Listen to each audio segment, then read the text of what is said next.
Hi, in this video iOS 26 call screening settings and provide full guide. So open your settings. This method will be work any iPhone must be need iOS update 26. Open general software update. I'm already update my iOS 26. You need to must update your iOS 26.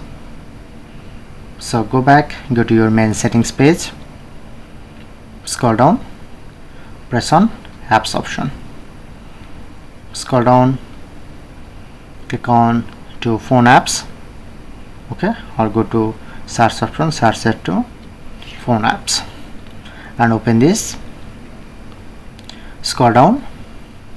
So look here, showing it to skin unknown color.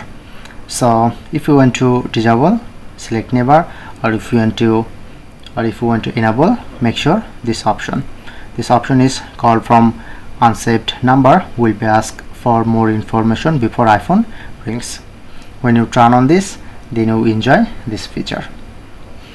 Or if you want to select silent option, called from saved number will be silent, send to voicemail and display on the recent list. Okay, must be. So I'm recommend you just select, then you can enjoy this feature.